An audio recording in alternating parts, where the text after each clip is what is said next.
Elle s'appelle un graviton. Nous pensons que cette particule qui transporte la pesanteur connaît tout de ces autres dimensions. Si, grâce aux hautes énergies, nous produisons des gravitons, ils devraient être propulsés dans d'autres dimensions.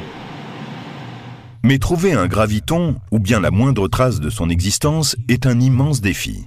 C'est à la fois délicat et compliqué, parce qu'on ne cherche rien de tangible, on cherche quelque chose qui a disparu.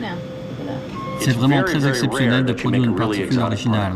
Il faut provoquer des milliards de collisions avant d'aboutir à un événement comme la fabrication d'une particule qui disparaîtra dans d'autres dimensions. L'accélérateur de particules, le tévatron, lance à une vitesse proche de celle de la lumière de minuscules protons et antiprotons dans un anneau d'acier renforcé d'environ 7 km de long. Pour protéger ces expériences d'éventuelles perturbations et pour des raisons de sécurité, l'anneau de collision est profondément enterré.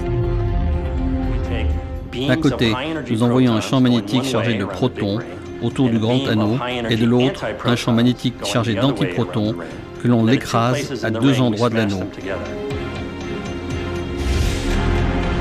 L'intensité du choc anéantit les particules et produit une boule d'énergie.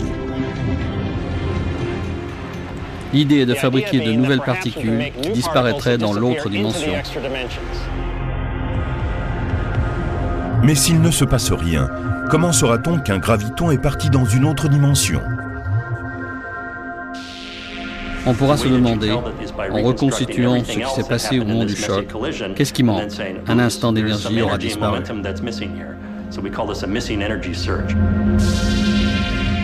Avant de se produire et d'atteindre de nouvelles dimensions, cela peut prendre des années et nécessiter des milliards de collisions. S'il existait d'autres dimensions, l'univers serait encore plus mystérieux et plus grand que tout ce qu'on aurait pu imaginer.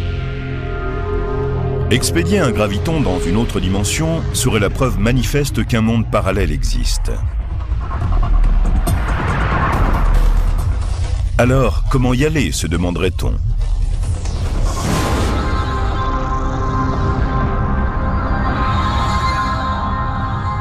Confrontée à la perspective de son extinction future, l'espèce humaine ouvrira-t-elle la voie d'un univers parallèle?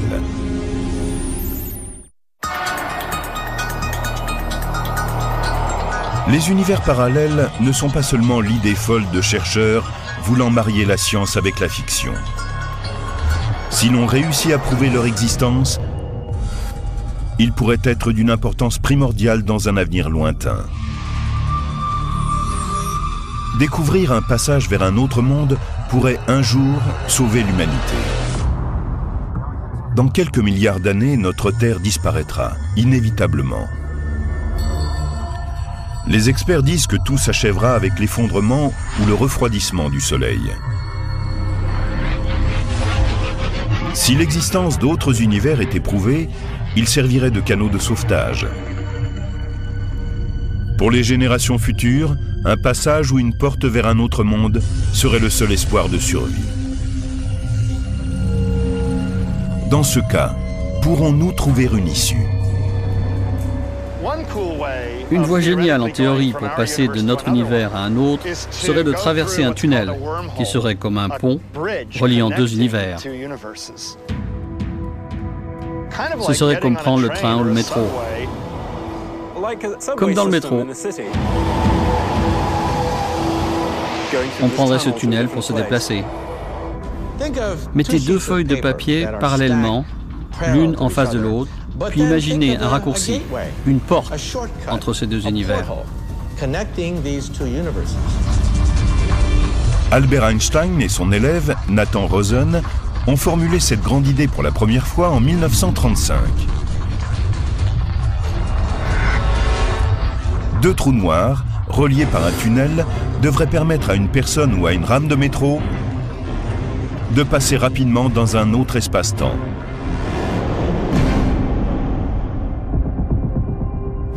Cela fonctionnerait si l'univers était vraiment un multivers infini. C'est sûrement tout à fait théorique. C'est une sorte de raccourci qui permettrait de voyager entre différents points de l'univers, voire entre plusieurs univers. Essayer de traverser un tunnel spatio-temporel pose des tas de problèmes, et le défi est apparemment insurmontable. Lorsqu'Einstein a introduit la notion de tunnel dans ses calculs, il n'imaginait pas qu'un jour, quelqu'un voudrait tenter l'expérience. Car en fait, l'issue est la mort.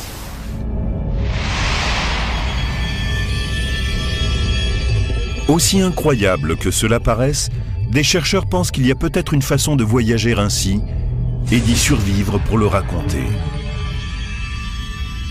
En principe, on pourrait se rendre dans un autre univers. Après l'avoir traversé, on en atteindrait un autre, puis un autre, et ainsi de suite. On pourrait enchaîner une série d'univers parallèles. Ce serait comme prendre l'ascenseur et appuyer sur le bouton. Chaque étage est comme un univers différent. Mais une fois de plus, il y a un gros inconvénient.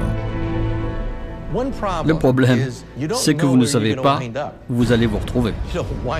Peut-être au beau milieu d'une étoile ou d'une planète. Peut-être les humains ne pourront-ils jamais passer la porte d'univers parallèles.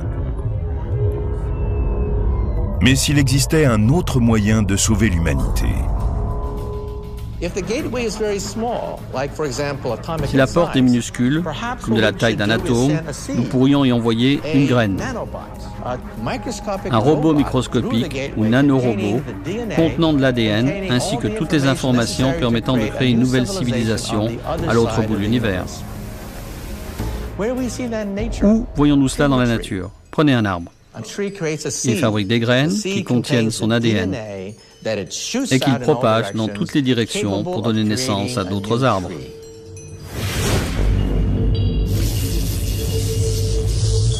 Dans l'avenir, il serait donc possible qu'une civilisation évoluée produise des rayons laser suffisamment puissants pour qu'ils percent un trou dans un hypothétique espace-temps.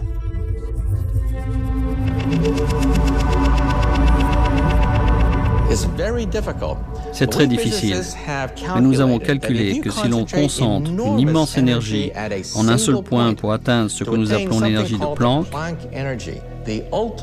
l'espace-temps deviendra instable. De petites bulles commenceront à se former et ce seront peut-être là les portes vers d'autres univers. Ainsi, les codes de notre monde seraient transportés dans un autre univers grâce à un robot microscopique.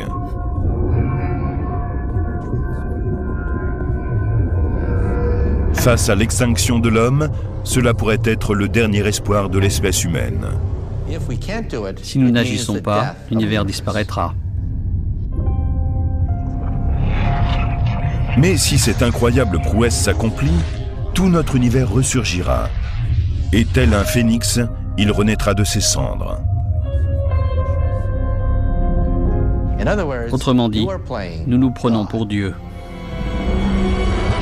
C'est comme si on appuyait sur un bouton pour rejouer le concerto de l'histoire de l'humanité depuis ses débuts. Nous sommes quasiment sûrs qu'il existe d'autres univers, et d'autres encore, mais nous ne les connaissons pas. Alors seulement serons-nous certains que des univers parallèles existent.